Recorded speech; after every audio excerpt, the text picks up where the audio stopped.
Hey guys, welcome back to my channel. So in today's video, we have a woman sharing how she knew it was time for her to divorce her husband. Scary, innit? But let's hear from her and see what we can learn from this story, because that is the essence of what we do here. We need to learn from other people's mistakes. So let's go. Let me tell y'all about how I knew it was probably time for a divorce.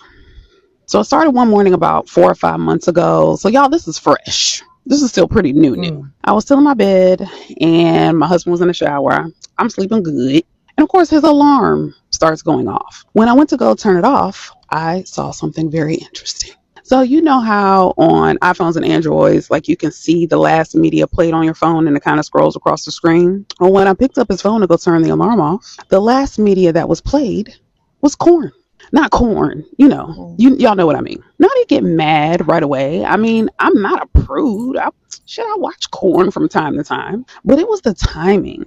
It was 7 in the morning, right before work, and it was just sitting there on his screen like it was the fucking weather app. The reason this bothered me is because a couple years back, he had had an emotional affair that apparently had carried on for like a year. And one of the things that he blamed it on back then. Hold on. Emotional affair. That's one language we just recently flying around. See, guys, affair is affair. The way we are now classifying and making it look like, oh, it was just emotional for 1 year. Is it possible? Like, guys, this is me just trying to ask: is it possible for somebody to have an affair for 1 full year and it wasn't physical? Is it possible? And to me, if I've even been honest, I think the emotional affair is even more for me. As is even more dangerous to me if a man is emotionally involved with somebody. For me, I think it's even more threatening. If you ask me honestly. Was a corn addiction. So seeing this on his phone felt very familiar, let's just say. So I texted him. Probably not the best way to deal with this, but I wanted to name what I saw and give him a chance to be honest. So I told him, I said, I wasn't snooping. I just was turning off your alarm. Is there anything that I should know? This is what I asked him. So this Negro immediately calls me and he's like, well, I wasn't expecting you to see this. And I was like, well, shit, I wasn't expecting to see it either. Is there anything going on? He's dodging me. He ducking, dodging, not trying to answer the question. Finally, after the third time I asked, he finally said it. He'd been thinking about polyamory. Y'all didn't see it going there now, did you? Now, Which one is polyamory again? Every day new things are coming up. What is polyamory? This is the first time I'm hearing polyamory. What is that? After the video, because I'm using my other phone to film, I'm using this phone to also watch this. So maybe after this, I'll check what it means, or maybe she'll explain it. What is polyamory again? Because this one is not polygamy again, no. listen, polyamory wasn't even new to us. Not that we participated Oh. in it, but I had casually brought it up to him over like a decade ago. Like it was one of those maybe in 10 years conversations. But this Negro never let it go. And here we were. So at first, I was Oh. devastated. I'm going to be honest. But I was also Oh, she was the one that brought up the polyamory conversation. So is it safe to say that she was the one that put the seed in his head? You see, this is why it's not good to be having some kinds of conversations. Some fantasies, just leave them in your head. Don't give wind to it. What? So hey, this situation, she was the one that caused it.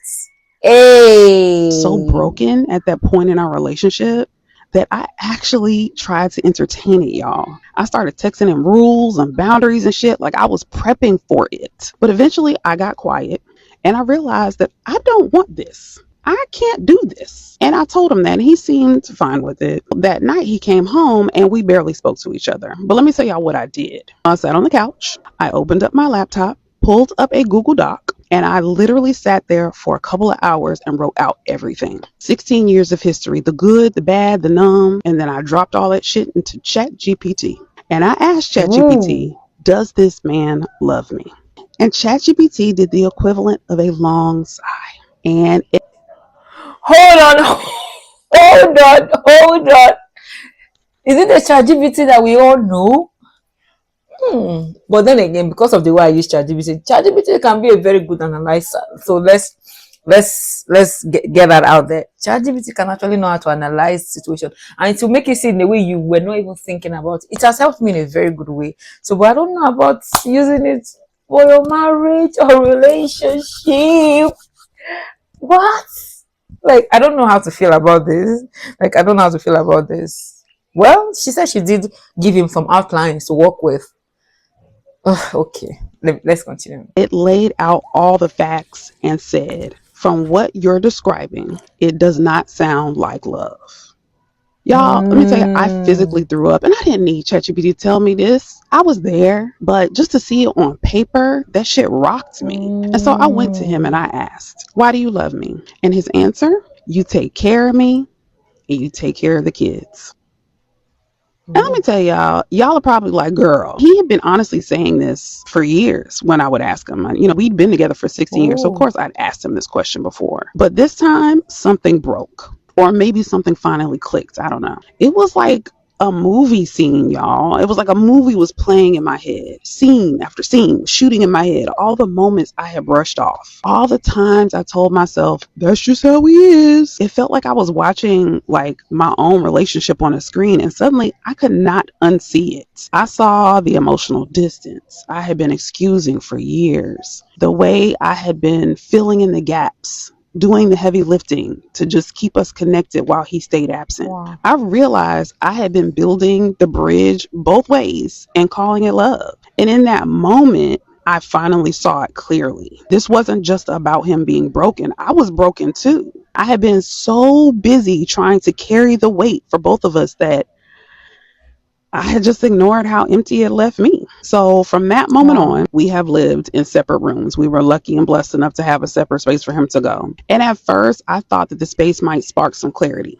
I thought maybe if I step back, he'd step forward and fill in the gap. But what I've gotten instead was mostly silence, avoidance, and distance. And that's when I realized this wow. isn't the beginning of healing for our marriage. This is the beginning of the end of it. But here's the thing though, I don't share this for pity and I'm not trying to bash him. It's just the truth, my truth. I share it because I know so many women are sitting in that same quiet confusion, just Mm, wondering if they're crazy for feeling unloved while just holding everything together. You're not crazy. You're not weak. And you damn sure aren't alone. So let me ask you this. Have you ever had that one moment where everything just clicked and you knew mm. the relationship you were in wasn't built to last? This was my story. Let me tell y'all about how I knew. Wow. Like, wow. There's actually a part two. Let's listen to the part two. But I want to ask you guys a question. Do you think that by any chance this man was already cheating and he's bringing up the polyamory, whatever it is, as a backup plan? Like a backup plan. What do you guys think? Maybe because she was the one that brought it up 10 years ago, he's thinking that if I bring this up again, she might buy into it. So instead of, that I've noticed that majority of men really don't want divorce. They just want to be in that situation, but let them do what they want to do. But they don't want like that messiness of having to sort themselves out after divorce because they've come used to the wife taking care of them, making sure everything about their life is going on well. So they don't know how to pick up after themselves. That's what I've noticed. Could that be the case here? While you are, digesting on that, let's go to part I two. told my husband 3 months ago that I thought divorce was the best idea, that it was time. And I said it calmly, no yelling, no threats, just truth. And I think that's what threw him off because he heard me, but he didn't believe me. In hindsight, I think he looked at me Oh, like, this girl just venting. Maybe he even thought I was tired and I'd get over it like I always had before. He gave me space after that. Not the kind that brings peace, the kind that feels like distance dressed up as patience. Maybe deep down he thought the space would make me miss him, make me come to my senses, if you will. Hell, mm, maybe he was just hoping the silence would magically reset things without him having to actually do any work. But all it did was give me room to see the truth more clearly. And then there was that night. I don't even remember what started the conversation. Maybe something about money or logistics shit. I don't know. But something in that moment must have clicked for him because suddenly he realized I was serious about the divorce. I literally saw the realization wash over his face. So after that, he kept coming in and out of the room like he just couldn't sit with it. He kept asking me, "Is this for real? Are we done?" And I know I had to have been looking at him like he just grown another whole ass head, because I'm like, Negro, I said I thought this was over 3 months ago. When he did finally sit down to collect himself, it wasn't beside me, it was on the floor. Like he just needed proximity, like being near me might change my mind. Then he started talking. This long monologue about his feelings, about why he felt disconnected over the years, how he didn't know how to communicate. He was never taught. How he couldn't picture me with anyone else. And the whole time I'm just sitting there listening. Not Hold on. Wait, the same man that said he wanted. I'm just assuming that polyamory has to do with, I'm still with you, but let's be doing other thing. I don't know. That's what I'm getting. So if he was bringing that up, that means he wanted to be going out there. So the same person saying I can't picture he was being with somebody else. Are you okay? Is something wrong with you? Are you okay in the head? Nonsense and ingredients. arguing, not interrupting, just watching him, realizing he was still making it all about him. There were no questions Himself. about how I felt, no curiosity, no pause, no reflection, just more words.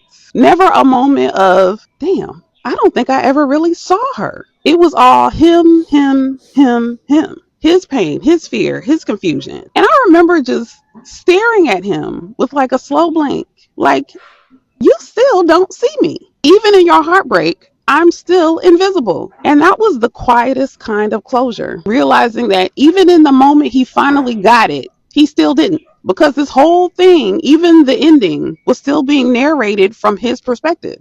And I was just done at that point. I was done being an extra in a story that was supposed to be ours. And so I finally asked him, did you Mm, really think that I was bluffing this whole entire time? And this fool said, yeah. And that pissed me the fuck off. Not because he said it, but because it proved he never actually taken me seriously. He thought my pain was a performance, like I was just trying to get his attention.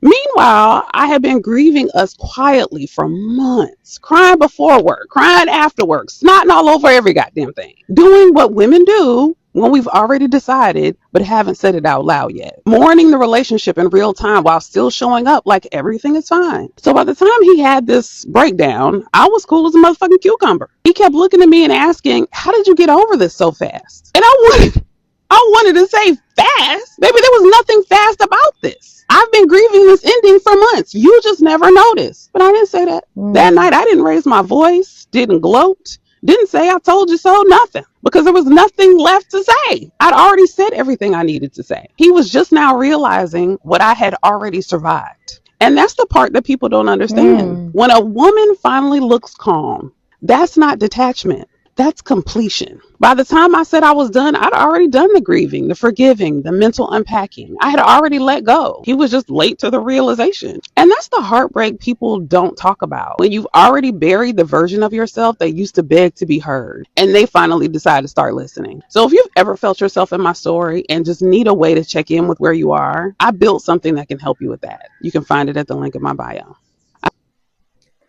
Wow, wow. And she indeed sounds and looks like somebody that's, healed from that heartbreak. But it's actually heartbreaking to listen to stories like this, to know that some persons had it good, but spoiled it out of selfishness, either because from their unhealed trauma from childhood, because they don't know how to converse with each other, share their feelings with their partner. So that can also be detrimental to relationships. So I see where this woman is coming from. Oh my god. And I don't like it when marriages end. The marriages like that had potential, to do well due to negligence from either party or from one party that refused to see the way others were seeing. But I want to ask you, what is the lesson you are taking from this? Like, what is that one lesson you're taking from this? For me, I think that would be not airing something that you don't want to see happen, even if it's from a place of joke, or maybe you were having fun. Don't do that. Don't do that because it might come back to bite you, which is what happened to this woman's situation. Even though the man was already misbehaving, but he was now trying to hold on to what she said 10 years ago. And secondly, learn how to share your feelings with your partner. It is very, very important for you, for the health of your relationship and marriage. I want to hear from you. What is the one lesson you're taking away from this? Let's hear it. So before you click off, let me show you my outfit of the day. So I'm wearing what I call Aduni Ashoke jacket. So Ashoke is a Yoruba term in my country, Nigeria. No, it's hand woven. So this is hand woven.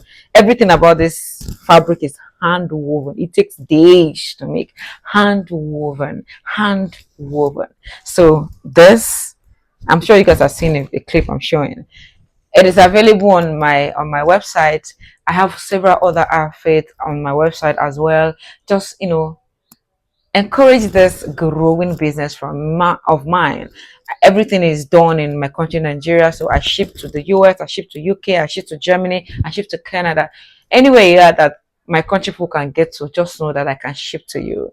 Yes. So please follow the link in the description if you want to buy. I have several other outfits there. They're hand woven. Not all of them are not hand woven, but they're handmade. There are some, adire batik, also handmade. Lovely, lovely. Just trust me, you're gonna love everything you get. This was done with so much care, with so much love. My mom was telling me that this kind of outfit you wear and hand over to your next of kin. That's how lasting this is because it's hand woven with so much 100% cotton. You will love it. This for the women, the size is different, even the length. Then for the men, it's different. It's actually unisex. Yes, a guy can wear it and a woman can wear it. That's my favorite thing about it. I love this dress so much, and I can't stop talking about it. But of course, there are there are other stuff you also see on my channel that you get to love. Follow the link in the description. And production for this, the production takes 4 weeks, but other items it takes 14 days. So yeah, it depends on the outfit you're going for. But just know that you are going to be getting what you love. Thank you for appreciating this work of mine. See you.